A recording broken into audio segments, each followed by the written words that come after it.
Kim Jong Un north Korea का एक ऐसा तनासा जिसे ना किसी का खौफ है ना किसी की परवाह। Kim Jong Un north Korea का एक ऐसा डिक्टेटर है जिसे हर देश पंगा लेने से पहले 100 बार सोचता है। यहाँ तक कि अमेरिका भी उससे दूरी बनाए रखता है। यहाँ की आर्मी भी वही है और गवर्नमेंट भी यही है। ये जब चाहे कोई भी कानून बना सकता है और कोई भी कानून खुद तोड़ सकता है।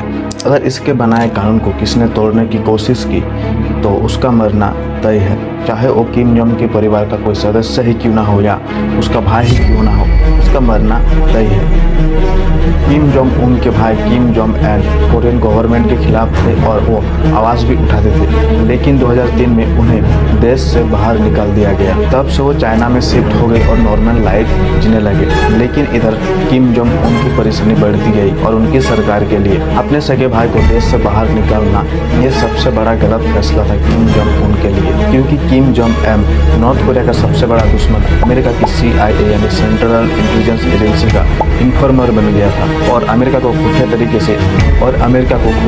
से इंफॉर्मेशन भेजा करता था Kim Jong Nam. Kim Jong को ये डर था कि CIA उसे मार के उसके भाई को यानी किम जोंग एम को नॉर्थ कोरिया का प्रेसिडेंट न बना दे। ये डर किम जोंग उन की नींद चैन सब छीन चुका था और इस डर के कारण किम जोंग उन अपने सगे भाई को यानी किम जोंग एम को किसी भी हालत में मारना चाहता था। और हुआ भी कुछ ऐसा है, किम जोंग एम को बड़ी चालाकी के साथ मार दिया गया। बात है 13 फरवरी 2017 की, जब किम जोंग एम कुआलालंपुर से मकाओ जाने के लिए कुआलालंपुर इंटरनेशनल एयरपोर्ट पर पहुंचे थे। वो ये बात से अनजान थे कि ये सफ़र उनका आखिरी सफ़र होने वाला था। किम जोंग एम को मारने के लिए काफ़ी बड़ी प्लानिंग की गई थी, जैसे मूवीज़ में दिखाया जाता है। एक कोरियन लड़के ने खुद को टीवी प्रोड्यूसर बता के 2 लड़की को हायर किया। एक लड़की थी मलेशिया से और दूसरी थी वियतनाम से। उन्हें बताया गया कि वो एक प्रैंक शो करने वाले हैं जिसमें अनजान लोगों के चेहरे पर बेबी ऑयल लगाना है छुपके से और उनका रिएक्शन रिकॉर्ड करना था। दोनों महिला का कॉन्फिडेंस बढ़ाने के लिए यह प्रैंक शो रियल में किया गया पिछले 1-2 महीने से और इसमें बेबी ऑयल ही यूज़ होता था।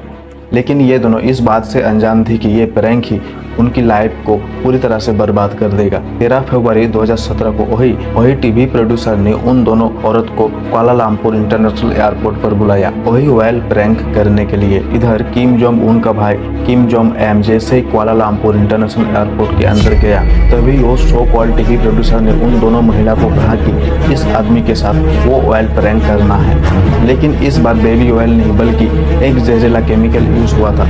इस बात से वो दोनों महिला भी अनजान थी। सीसीटीवी फुटेज में साफ साफ दिखा जा सकता है कि किम जोंग एम को एक महिला हाथ में वो केमिकल लेकर पीछे से किम जोंग एम के गाल में लगा दिया। किम जोंग एम इस बात से अनजान थे और काफी गुस्से में भी थे और इस बात की शिकायत उन्होंने एयरपोर्ट के ऑफिसर से की। दूसरी तरफ वो लड़की ऑयल लगा के भाग चुकी थी। इधर एयरपोर्ट अथॉरिटी ने किम जोंग एम को मेडिकल फैसिलिटी प्रोवाइड की, लेकिन किम जोंग उन ने 10 मिनट के अंदर ही अपना दम तोड़ दिया था। इस प्लानिंग में काफ़ी सारे लोग शामिल थे जो एयरपोर्ट के अंदर ही मौजूद थे। एक केमिकल स्पेशलिस्ट, एक ड्राइवर जो उन दोनों लड़कियों को भागने में मदद की और 2-3 लोग थे जो एयरपोर्ट के अंदर ही निगरानी रखे हुए थे और पल पल की जानकारी कहीं और पहुंचा रहे थे। इस हादसे के बाद मलेशियन पुलिस हरकत में आई और दोनों लड़कियों को अरेस्ट कर लिया गया। वो दोनों इस बात से अनजान थे कि इनका किया गया प्रैंक नॉर्थ कोरिया के प्रेसिडेंट की भाई की मौत का कारण बन गया है। उन्होंने जब अपने प्रोड्यूसर को कांटेक्ट करने की कोशिश की तब तक वो प्रोड्यूसर भाग चुका था।